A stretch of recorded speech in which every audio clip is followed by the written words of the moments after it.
নমস্কার। আজকে আমরা আবার একটি নতুন পর্ব নিয়ে চলে এসেছি। আগের পর্বে আপনারা দেখেছিলেন আমরা সকাল সকাল শিমলিপাল ফরেস্টে পিটাভাটা গেট দিয়ে প্রবেশ করেছিলাম। এরপর আমরা প্রথমে ময়ূর এবং পরে বার্কিং ডিয়ার দেখেছিলাম। এবার আমরা আমাদের পরবর্তী গন্তব্যের দিকে এগোতে থাকলাম। ঘন জঙ্গলের মধ্যে দিয়ে আমরা পাহাড়ের ওপরে উঠতে লাগলাম। তারপর প্রায় 1টা নাগাদ আমরা জোরান্ডা ওয়াটারফলসের সামনে এসে উপস্থিত হলাম। কতগুলি হোর্ডিং দেওয়া আছে এখানে জোরান্ডা ওয়াটারফলসের ব্যাপারে।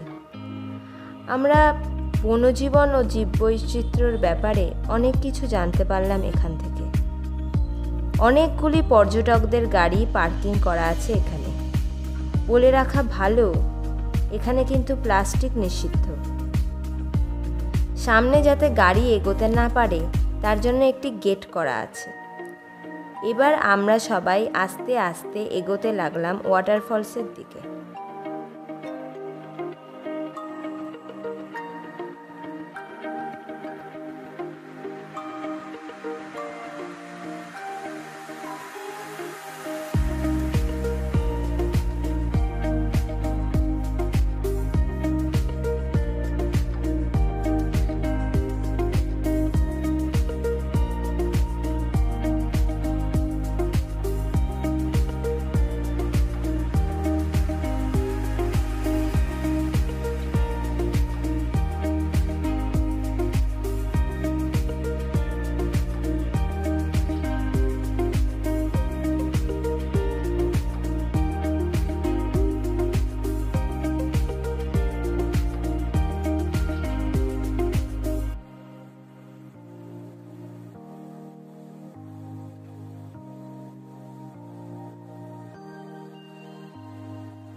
এটি এবার হাঁটা পথে যেতে হবে। বহু পর্যটকের আনাগোনা দেখলাম এখানে। রাস্তাটি গাছের পাতা দিয়ে ঢেকে আছে প্রায়। এর জন্যই রাস্তার সৌন্দর্য আরও বহুগুণ বেড়ে গেছে। আমরা ছোট্টবেলায় বইয়ের পাতায় পড়েছিলাম এই জোরান্ডার কথা। এটি ভারতবর্ষের মধ্যে একটি উল্লেখযোগ্য জলপ্রপাত।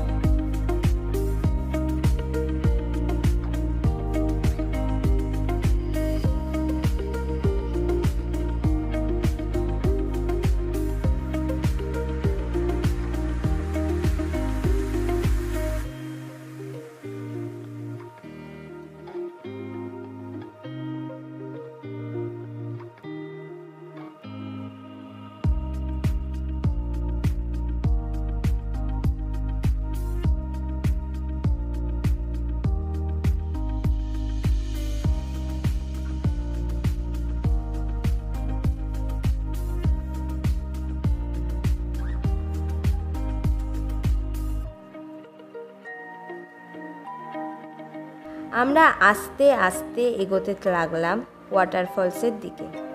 সত্যি জঙ্গলের সৌন্দর্য অনবদ্য।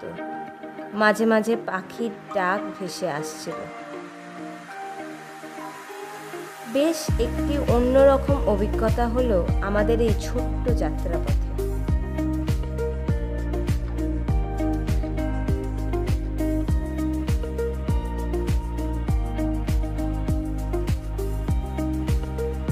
ইতিমধ্যে বলা হয়নি আমরা ঝর্ণার আওয়াজ পেতে শুরু করেছি।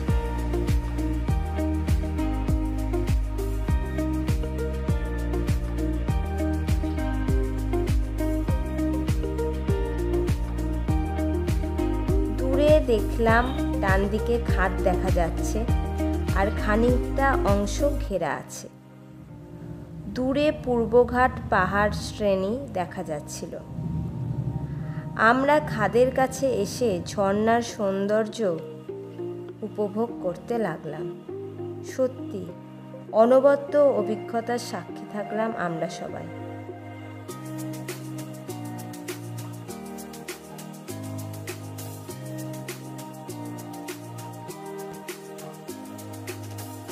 এই পাহাড়ের ঢালটি খুবই রিস্কি।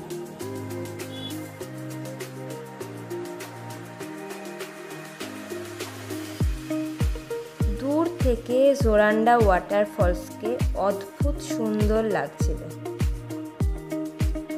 অনেক উঁচু থেকে জলরাশি পাহাড়ের পাদদেশে ঝাঁপিয়ে পড়ছে দুর্দান্ত গতিতে।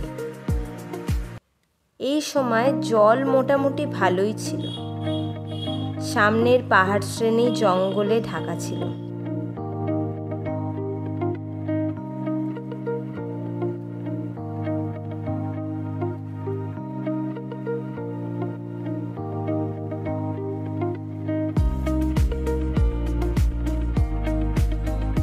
আমাদের এই জোরান্ডা ওয়াটারফলসের ভিউ পয়েন্টে পৌঁছতে হাঁটা পথে সময় লাগলো প্রায় 4 মিনিট।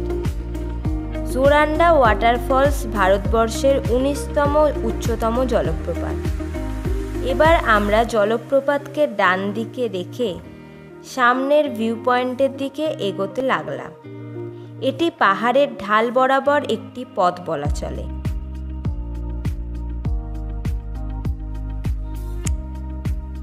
ডান দিকটি কাঠের একটি লম্বা ব্যারিকেড দিয়ে ঘেরা আছে। রাস্তাটি গাছের পাতা বেছানো ছিল। আমরা এবার মেন ভিউ পয়েন্টে এসে উপস্থিত হলাম। এখান থেকে জোরান্ডা ওয়াটারফলসের সৌন্দর্য উপভোগ করতে থাকলাম। বেশ কিছু ফটোশ্যুট করে নিলাম।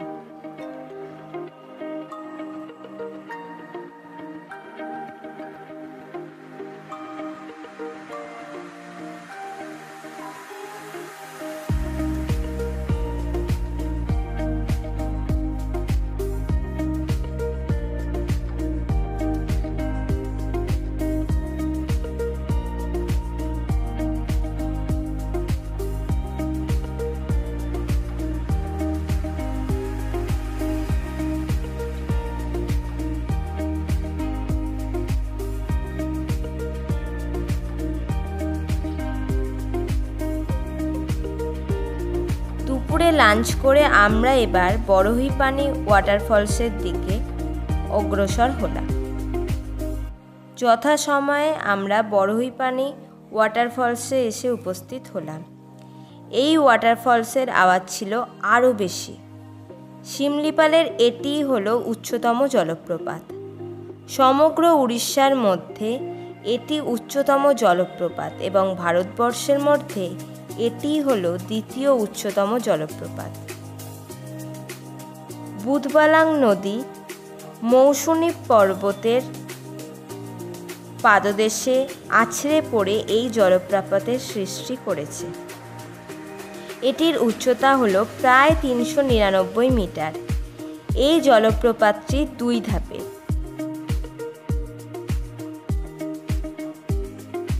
সেই কারণে এর সৌন্দর্য আরও দ্বিগুণ বেড়ে গেছে। বলাই যায় এই সৌন্দর্য দেখতেই এত দূর থেকে ছুটে আসা আমাদের।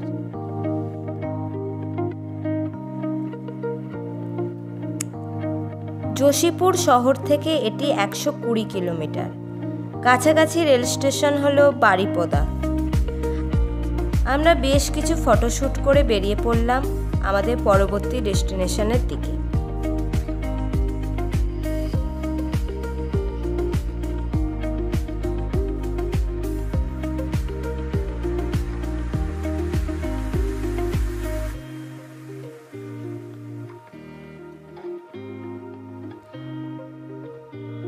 জঙ্গলের পথ ধরে এগিয়ে যেতে যেতে আমরা একটি পাহাড়ি নদীর কাছে এসে পৌঁছালাম। গাড়ি থেকে নেমে আমরা নদীর দিকে অগ্রসর হলাম। নদীটি খরস্রোতা ছিল।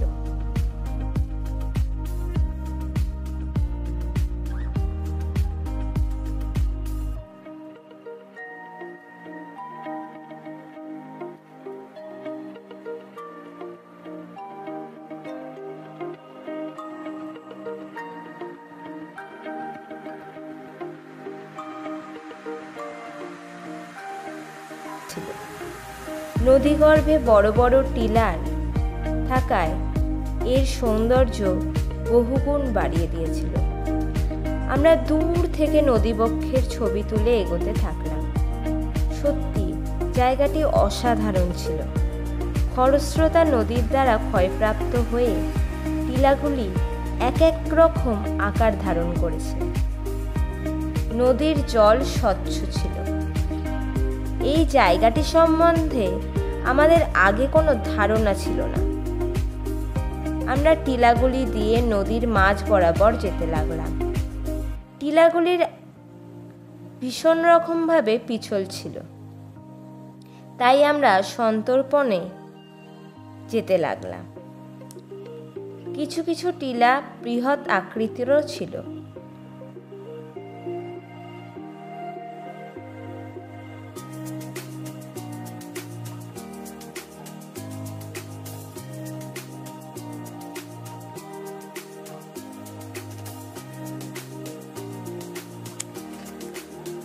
বন্য জন্তুদের তৃষ্ণা নিবারণের জন্য এই নদী একটি গুরুত্বপূর্ণ ভূমিকা পালন করে। আমরা টিলার ওপর দিয়ে নদীবক্ষের মাঝে এসে কিছু ফটোশ্যুট করে নিলাম। বর্ষায় এই নদী আরও ফুলে ফেঁপে ওঠে। আর বেশি দেরি না করে এখান থেকে গাড়ির দিকে অগ্রসর হলাম।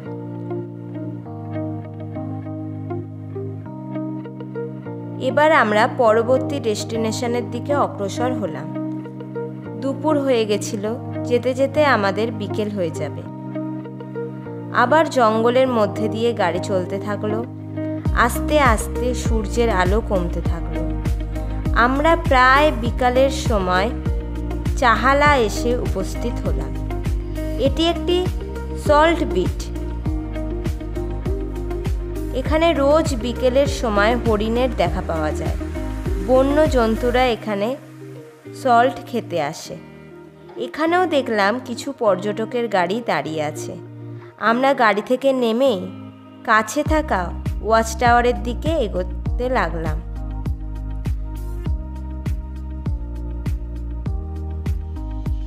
সামনে একটা ব্যারিকেড দেওয়া ছিল।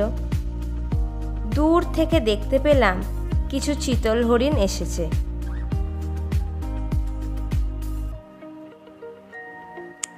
আমরা টাওয়ারের ওপর উঠলাম। ইতিমধ্যে ময়ূরেরও দেখা পেলাম। কিছুক্ষণ থাকার পর আমরা টাওয়ারের থেকে নিচে নেমে এলাম। এখানেও ময়ূরের দেখা পেলাম। নিঃসংকোচভাবে ঘোরাফেরা করছে। চাহালাতে আপনারা ওয়াশরুমও পেয়ে যাবেন। এটা দেখে আমাদের বেরিয়ে যেতে হবে জঙ্গল থেকে। একটি ময়ূরকে একদম সামনে থেকে দেখতে পেলাম। নিজের মতো ঘুরে বেড়াচ্ছে। আরও ময়ূরের ডাক ভেসে আসছিল। বেশ কিছুক্ষণ ময়ূরটি ছিল সেখানে।